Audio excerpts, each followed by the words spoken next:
वालेकुम। वालेकुम अस्सलाम। कैसे हैं आप? आपका ही ख्याल है? मुस्कुरा रहे थे आप मेरी सारी बातें देखिए आपने सवाल ही ऐसे उठाए हैं तो फिर मैं क्या करूं। आज जावेद साहब को पता है ना कि मैं इनकी मुखालफत नहीं कर रही, बल्कि मैं भी आज तनकीदी मूड में हूं कि मुझे समझ नहीं आ रही, इसलिए मुस्कुरा रहे थे कि आज हम दोनों एक पेज पे हैं। बहुत शुक्रिया। देखिए जी, जब रिलीफ वक्ती होगा, नुमाइशी होगा, फिर सवाल तो उठेंगे। ठीक। फिर लोग सवाल तो पूछेंगे। फिर ये भी लोग पूछेंगे कि आखिर सिर्फ रमजान में ही क्यों 11 महीने हुकूमत क्यों खामोश रहती है? कानून कहाँ है? पॉलिसियां कहाँ हैं? रमजान और मुबारक में ही क्यों हुकूमत को पहले रिलीफ याद आता था, मेरी तरफ भी तो फेस्टिवल याद आ गया। सवाल कर रहे हैं, मेरी तरफ भी तो देखें। आपकी तरफ देखो। चलो जी, मैं आपकी तरफ देखता हूँ। आप सो रही हैं? हुकूमत क्या कर रही है? इदारे क्या कर रहे हैं? सो रही है। अच्छा, आपने अच्छा किया ये।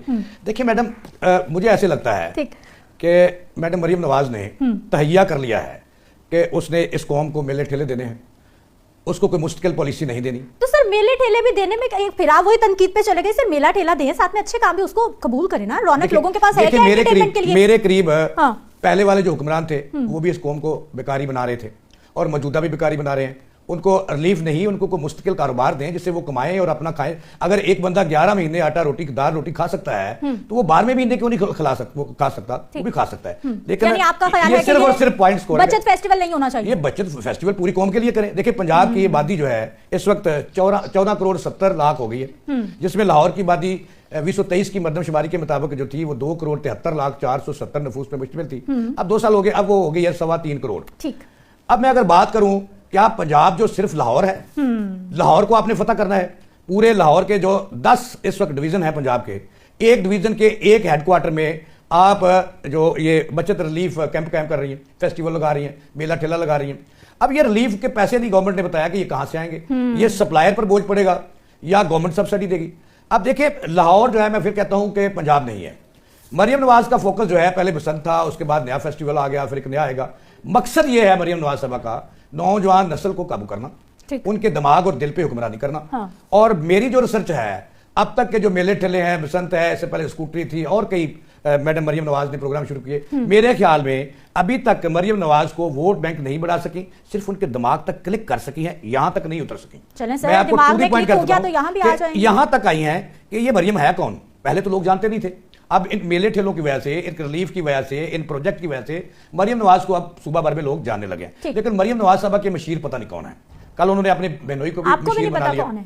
अब देखें क्या सवाल है। वैसे कौन है? आप कह रहे हैं पता नहीं कौन है, मैंने कहा आपको भी नहीं पता कौन है। देखिए मशीर तो उनका है कोई नहीं। एक उनके 2 उस्ताद हैं उनके। एक है मियां नवाज शरीफ साहब, उनके वालिद साहब, और दूसरे हैं परवेज रशीद साहब, जिन्होंने मारे खाई थी उस वक्त जब बुरा वक्त आया था। और उसके बाद सूबा चला रहे हैं तो सिर्फ 7 लोग हैं, और वो भी मोहसिन नकवी साहब की टीम है। मैं फिर कहूंगा। और फिर मुझे लग रहा है मोहसिन नकवी साहब से आपकी कोई खास हार है। धमकी नहीं देंगे, बात कुछ और हो रही होती है सर, घुमा फिर आगे मोहसिन नकवी साहब चले जाते हैं। देखिए पंजाब चला, मशीर आपने पूछा। अब चीफ सेक्रेटरी साहब मशीर हैं मरियम नवाज साहबा के। अब उसके बाद आते हैं एडिशनल चीफ सेक्रेटरी साहब मशीर हैं, फिर सेक्रेटरी खजाना मशीर हैं, फिर जनाबे वाला सेक्रेटरी जो है आपके CNW सहेल साहब वो मशीर हैं, और एक DG LDA मशीर हैं, और एक DG एक और है, मैं नाम नहीं लूंगा। वो ब्यूरोक्रेट्स की जो क्रीम है वो सारे इनके मशीर हैं। ठीक है। देखिए ये सरकारी ऑफिसर्स हैं। अब दरवाजे बंद हैं चीफ मिनिस्टर ऑफिसर के आम बंदे के लिए, टोटली दरवाजे बंद हैं। अब सवाल मेरा फिर आपसे मैं करूंगा कि आप इस जो इकदाम है, एक रिलीफ कैंप और लगने लगा है, एक मेला और सजने लगा है लाहौर में। आपने शुरू में कहा कि ना पार्किंग ना इंतजाम, एक जो गुले दोदी है उसकी नुमाइश को हम नहीं संभाल सकते, तो फिर ये पूरा जो आपने एक मेला सजाना है वोट बैंक बढ़ाने के लिए, तो इसको किस तरह संभालेंगे? उधर मचेगा वहां पे। देखिए ये बता दें, मेरी बात सुनिए, आटा, घी, दालें, चीनी सस्ते दामों में दस्तयाब। अब सुनिए, क्यों जी 20% आप कह रही हैं कि रिलीफ मिलेगा। अब उससे रमजान से पहले ही महंगाई का एक नया तूफान आ गया है। मैडम मरियम के पास जो है वो सियासी लोगों की टीम तो है, लेकिन उनसे काम नहीं लिया जा रहा। काम लिया जा रहा है सरकारी अफसरों से, मैं से, ब्यूरोक्रेसी से, वो भी 7-8 लोग हैं कि मैं अफसरशाही की मैं नहीं निकली, मेरी गाड़ी, मेरा बेटा, मेरी कुर्सी, मेरा महकमा, इससे ब्यूरोक्रेसी बाहर निकली और बेड़ा गर्क कर दिया हर चीज का। चीफ मिनिस्टर हाउस के दरवाजे बंद हैं आम बंदों के लिए, और मीडिया के दरवाजे बंद हैं चीफ मिनिस्टर हाउस के, सिर्फ मखसूस टिकटॉक पर। ब्यूरोक्रेसी की कारकर्दगी पे किसी और दिन प्रोग्राम करते हैं। मुझे ये बताइए कि ये फेस्टिवल किस तरह से कामयाब होगा? आज सिर्फ जिलानी पार्क में क्यों लगा रहे हैं? पूरा लाहौर अगर जिलानी पार्क में आ जाएगा फिर क्या बनेगा? किलो आपने दाल देनी है, किलो आपने चीनी देनी है, 500 रुपया शदरे वाला खर्चेगा आने का, 500 जाने का, और वो महीने में 2 बार या हफ्ते में 1 बार आपको कुछ ऐसा सही प्लान होगा। मैं आपको बता देता हूं, यहां से चीनी जो है इस पर फोकस है गवर्नमेंट का, और बेसन पे फोकस है। ठीक है। एक शनाख्ती कार्ड पे इस फेस्टिवल में 1 किलो चीनी मिलेगी। ठीक है। और इस पे एक नई तजवीज आई है कि 1 किलो नहीं 2 किलो कर दो। ओके। 500 बंदे की लाइन होगी। ठीक है। जिसमें 500 नहीं, 500 तो उस वक्त होती थी जब लाहौर में कोई 20-22 रमजान बाजार लगते थे, पॉइंट्स लगते थे। 500 बंदा तो उस वक्त होता था। तो पॉइंट ही एक है। आप ये बात सही कह रही हैं। हाँ। मैं और आप आज एक पेज पे हैं और रोना वाम कर रो रहे हैं, जो पिछले 78 साल से पीछ रही है और उनको सिर्फ 11वें महीने में रिलीफ के लिए हुकूमत सोचती है, बाकी जो 11 महीने हैं वो जहन्नम में जाए। अब देखिए, मैं आपको एक चीज और बता रहा हूं, बड़ी मजे की चीज बता रहा हूं कि रमजान की आमद है जी। आपके पास, चलो लाहौर की हम बात कर लेते हैं, लाहौर में आपके पास 230 प्राइस कंट्रोल मजिस्ट्रेट हैं। 230 हो गए हैं। 230 है, पहले 180 थे, बढ़ा दिए 180, पहले 180 थे। ठीक है, अब 230 हो। 230 हो। ठीक है। अब क्या आपने कभी उनको अब रिलीफ दे रही हैं 20%?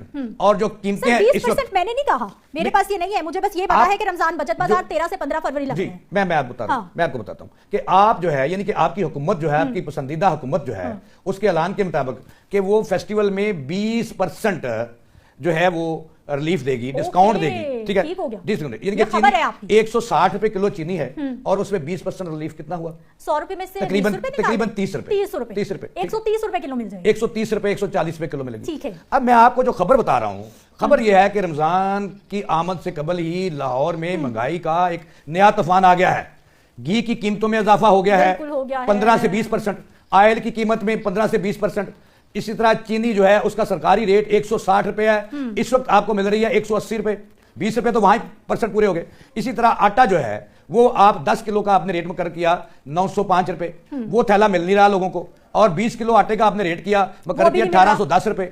आप वो माफिया जो है वो 15 किलो का आटा थैला ले आया जो आपको 2000 का दे रहा है। कहां है हुकूमत, कहां है हुकूमत के अदारे, कहां है प्राइस कंट्रोल मजिस्ट्रेट? आप पहले इनको देखिए। दूसरा आपका फोकस है, तमाम तर फोकस जो है वो मैडम परचून पे है, एक गरीब रेडी फरोश पर है, एक परचून फरोश पर है। आप मंडी को तो काबू कर नहीं सकते, हुकूमत का डीसी भी डरता है, मेन थोक मंडी में जाने से आपका डीसी भी डरता है, आपका कमिश्नर भी डरता है। देखिए रेट जो है आप मुकर्रर कौन कहता है? आज तक तो हमारी कौम को यही नहीं पता चल सका कि मंडी में जो सुबह को रेट निकलता है वो कौन मुकर्रर करता है। और जब आप तमाम तर फोकस जो है एक गरीब रेडी बांध पे करते हो, परचीन वाले पे करते हो, परचून वाले। जावेद साहब ये वाला वो टॉपिक है जिसपे हमने हर दूसरे दिन बात करनी है। रमजानुल मुबारक शुरू होने जा रहा है, रोज की हमारी यही कहानी होनी है। अभी प्रोग्राम का वक्त खत्म हो गया, मुझे आपसे भी इजाजत देनी होगी, देखने वालों से भी इजाजत देनी होगी।